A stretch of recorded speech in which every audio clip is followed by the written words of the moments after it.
उत्तर प्रदेश बलिया से। बाल हित का हमेशा रखे ख्याल, डॉक्टर देवेंद्र शर्मा, अध्यक्ष राज्य मंत्री। अब खबर विस्तार से। बलिया में बाल अधिकार संरक्षण आयोग के अध्यक्ष डॉक्टर देवेंद्र शर्मा ने बुधवार की देर शाम कलेक्ट्रेट सभागार में बैठक बाल अधिकार से जुड़े विषयों पर चर्चा की। उन्होंने बाल हित का हमेशा ख्याल रखते हुए बाल श्रम, बाल यौन शोषण, बाल भिक्षावृत्ति, बाल विवाह और नशा पर रोकथाम पर विशेष बल दिया। प्रोबेशन अधिकारी मुमताज को निर्देश दिया कि वात्सल्य योजना के तहत 15 दिन के अंदर ग्राम स्तर पर बाल संरक्षण इकाई का गठन सुनिश्चित कराएं, ताकि नीचे तक बाल आयोग का हर संदेश पहुंचे। इससे समाज की पांचों कुप्रथाओं पर अंकुश लगने की दिशा में बड़ा काम होगा। उन्होंने कहा कि नशा पर अंकुश लगाने के लिए नारकोटिक्स विभाग व बाल संरक्षण आयोग का संयुक्त अभियान चल रहा है। फिलहाल इस अभियान के तहत महानगरों को लिया गया है। शिक्षक, डॉक्टर, आंगनबाड़ी, आशा, एएनएम, पुलिस जैसे समाज को प्रभावित करने वाले वर्ग को साथ रख के गोष्ठी की जा रही है। जल्द ही यह अभियान प्रत्येक जिलों में भी चलेगा। निश्चित रूप से इसका सकारात्मक परिणाम समाज में देखने को मिलेगा। उन्होंने कड़ाई से निर्देश दिया कि बाल श्रम की शिकायत बिल्कुल नहीं मिलनी चाहिए, अन्यथा इसके गंभीर परिणाम भुगतने होंगे। अभियान के अलावा भी इस पर लगातार नजर रखा जाए। बैठक में सीएमओ डॉक्टर जयंत कुमार, नगर मजिस्ट्रेट माज अख्तर, जिला कार्यक्रम अधिकारी केएम पांडेय, श्रम व पुलिस विभाग के अधिकारी मौजूद थे। उत्तर प्रदेश बलिया से सुरेंद्र गुप्ता की रिपोर्ट, न्यूज़ वीपी से। बलिया किस तरह का दौरा रहा, किस तरह का आपने निरीक्षण किया और क्या कुछ पाया? 3 दिन से मैं इस क्षेत्र में हूँ। मैं लखनऊ से मऊ आया था, मऊ से गाजीपुर होता हुआ निरीक्षण करता हुआ कल शाम को बलिया आया था। बलिया में मैंने पहले सब अधिकारियों के साथ बैठक हुई और मैंने 5 बातें जो सामाजिक कुप्रथाएं हैं, पहली बाल श्रम, बाल यौन शोषण, बाल भिक्षावृत्ति, बाल विवाह और नशा, इन 5 को लेकर विस्तृत चर्चा की है। निर्देश दिया है कि अब हमारी जो वात्सल्य योजना उसके तहत बाल संरक्षण इकाइयाँ ग्राम पंचायत स्तर पर भी बनेगी। त्रिस्तरीय योजना है और उसका मैंने निर्देश दिया है कि 15 दिन के अंदर हमारी ग्राम पंचायत स्तर की बाल संरक्षण इकाई बन जाए, जिससे नीचे तक हमारा मैसेज जाए बाल आयोग का, और हमारी जो 5 कुप्रथाएं, इन 5 कुप्रथाओं से लड़ने के लिए नीचे की पिंड हमारी तैयार हो। उसके बाद मैंने कहा कल कि नारकोटिक्स विभाग और राज्य बाल अधिकार संरक्षण आयोग का जॉइंट एक्शन प्लान चल रहा है, एक युक्त नशे के लिए।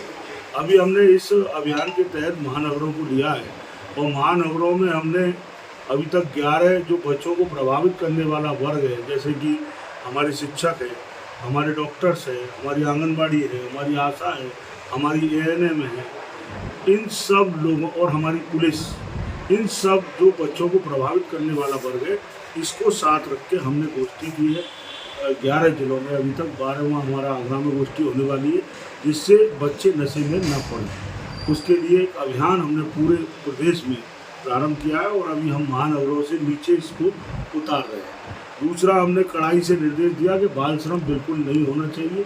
अगर कहीं बाल श्रम की, इसके लिए अभी हमने 1 महीने का रेस्क्यू अभियान चलाया था, 30 मई से लेकर 30 जून तक। उसकी भी रिपोर्ट की हमने समीक्षा की है। बाल भिक्षावृत्ति के अंतर्गत हमने कहा अधिकारियों से कि भिक्षावृत्ति जो है वो भिक्षा को हम शिक्षा से जोड़ना चाहते हैं। उन बच्चों उनका पुनर्वास हो और उन बच्चों को हम, जो बच्चे भिक्षावृत्ति में रेस्क्यू होते हैं, उन बच्चों को हम मुख्यमंत्री बाल सामान्य योजना के तहत 2500 रुपया। दूसरा, इसके तहत हमने एक और अभियान चलाया। आजकल मैं उत्तर प्रदेश की जेलों में भी जा रहा हूँ, जहाँ पर बच्चे अपनी माँओं के साथ रहते हैं।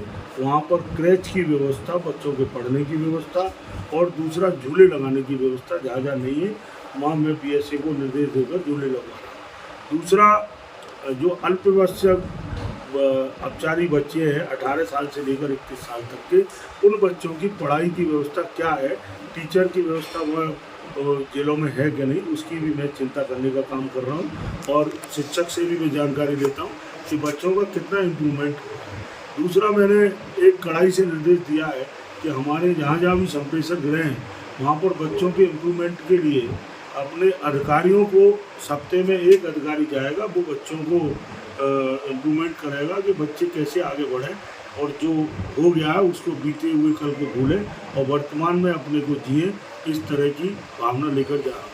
आज मेरा निरीक्षण अभियान अभी प्रातःकाल जिला हॉस्पिटल में से प्रारंभ हुआ। आज मैंने 6 बच्चों को यहाँ पर एनआरसी में देखा है, उनके माता पिता से बात की है। मैंने एनआरसी में आज रसोई को भी देखा। यहाँ पर सॉल्यूशन में जो नारियल का तेल या जो दूध है उसको भी देखा है। दूसरा हमने पीकू वार्ड की भी स्थिति देखी है। पीकू वार्ड बहुत अच्छा बना हुआ है। यहाँ पर गैस की व्यवस्था भी यहाँ पर दिखाई दे रही। दूसरा मैंने सबसे बड़ी विशेषता आप लोगों ने भी देखा होगा, मैंने जहाँ दवाई मिलती है, ना जहाँ इमरजेंसी है, जहाँ क्राउड रहता है, आज क्राउड बढ़ रहा है, लोगों का विश्वास सरकारी अस्पताल की तरफ बढ़ रहा है और हमारे डॉक्टर उसकी पूरी जिम्मेदारी से अपनी ड्यूटी को निभा रहे हैं। और उसके तहत मैंने आपके सामने तीमारदारों से पूछा डॉक्टर देखते कि नहीं देखते, दवाई मिलती कि नहीं, दवा खाने के सामने भी मैंने पूछा, एक भी व्यक्ति ने तीमारदार ने मुझसे ये नहीं कहा दवाई नहीं मिलती।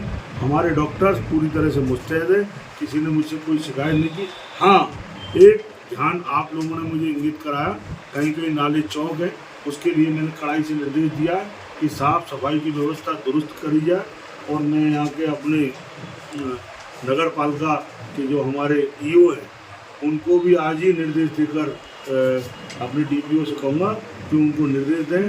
हॉस्पिटल, क्योंकि बरसात का मौसम है, हॉस्पिटल, शिक्षा के केंद्र यानी विद्यालय और हमारे जितने भी कस्तूरबा ब्लॉक में बने सब में मलेरिया की लार्वा जो होता है दवाई और दूसरी मच्छर छिड़कने का और जो धुआं होता है उसको अविलंब पूरे शहर के विद्यालयों में, चिकित्सालयों में अविलंब डलवाया जाए, जिससे यहाँ पर मरीज और ज़्यादा बीमार ना पड़े, बच्चे भी मलेरिया वाली जो बीमारी है उसमें ना आए। इसके लिए भी मैंने निर्देश आज ही ड्यूटियों को दिया। एक सर, जिला अस्पताल में हमेशा से शिकायत रही है मरीजों की कि बाहर से दवाई लिखी जाती है और दूसरी शिकायत ये है कि चिकित्सकों की कमी की वजह से जो है कहीं ना कहीं जिला अस्पताल जो है प्रभावित रहता है। हालिया एक ताज़ा मामला ये आया है कि सर एनएम की जगह आशा बहू के द्वारा जो है बच्चे की डिलीवरी कराई जाती है, उसका हाथ टूट जाता है और वो महिला ब्याज पर पैसे लेकर आज अपने बच्चे का इलाज करा रही है। ये बात मेरे संज्ञान में नहीं आई है, अभी आपके द्वारा आई है, इसकी मैं जांच करा दूंगा। दूसरा, रही डॉक्टर कमी की बात, अभी आप साल भर रुक जाइए। ये पहली ऐसी सरकार है कि हर जिले में मेडिकल कॉलेज खुल रहा है और उसका परिणाम ये है कि एक ठेप डॉक्टरों की ऐसी उत्तर प्रदेश में निकलने वाली है कि डॉक्टरों की कमी बिल्कुल ख़त्म हो जाएगी और हर जगह हमें डॉक्टर दिखाई देंगे। एक चीज़ और सर जिला अस्पताल में कर दे, यहाँ दलालों का काफ़ी मतलब वर्चस्व रहा है। जितने भी बाहर अवैध पैथोलॉजी और ये सब है, क्योंकि अल्ट्रासाउंड जो प्राइवेट चल रहे हैं या झोला छाप डॉक्टर जो यहाँ पर चल रहे हैं, उनके लिए मैं आपके सामने ही अपने सीएमओ साहब को निर्देश देता हूँ कि ऐसे झोला छाप और अल्ट्रासाउंड में भ्रूण हत्या ना हो, उसके लिए ये जेजेबी एक्ट में भी है, उसको चेक करवाएं और अगर चेकिंग में आता है तो उस पर कड़ी कार्रवाई